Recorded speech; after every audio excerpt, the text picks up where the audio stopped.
southern border and in Los Angeles. Our law enforcement officers deserve to be able to do their job safely. There are hundreds of residents of this city who are shot in street violence every single year, making it one of the most violent cities on planet Earth. The American people, the residents of D.C. deserve a safe and beautiful city. That's our mission. That's what every one of these captains, lieutenants, staff sergeants, sergeants, specialists, privates, they're here because they're patriots who serve the country and believe we deserve a beautiful, safe capital. And when I talk to all of these people, we've all had a chance to talk to them, they're proud of this mission.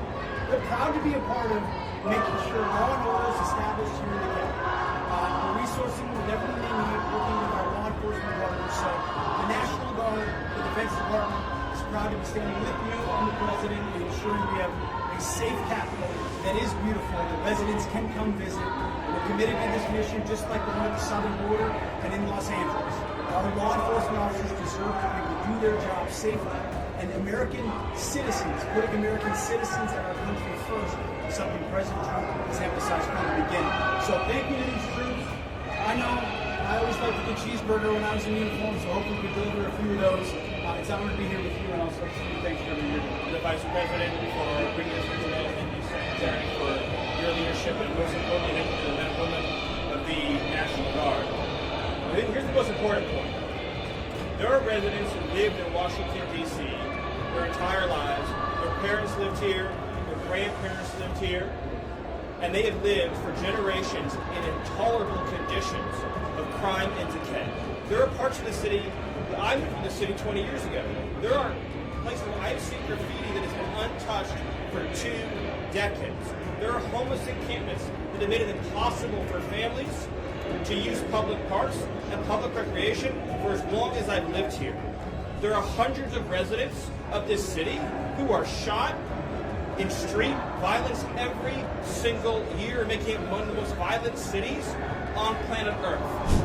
And for too long, 99% of this city has been terrorized by 1% of this city. And the voices that you hear out there, those crazy communists, they have no roots, they have no connections to the city, they have no families they're raising in this city, they have no one that they're sending to school in this city, they have no jobs in this city, they have no connections to this community at all. But they're the ones who've been advocating for the 1%, the criminals, the killers, the rapists, the drug dealers. And I'm glad they're here today. Because me, Pete, and the Vice President are all going to leave here, and inspired by them, we're going to add thousands more resources to this city to get the criminals and the gang members out of here. We're going to dismantle those networks, and we're going to prove that a city can serve for the law-abiding citizens who live there. We are not going to let the communists destroy a great American city, let alone the nation's capital. And let's just also address another thing. All these demonstrators that you've seen out here in recent days, all of these elderly white hippies, they're not part of the city and never have been. And by the way, most of the citizens who live in Washington, D.C.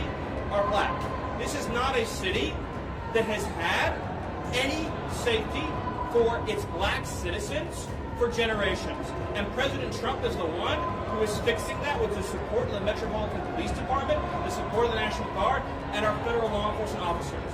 So we're going to ignore these stupid white hippies that all need to go home and take a nap because they're all over 90 years old, and we're going to get back to the business of protecting the American people and the citizens of Washington, D.C.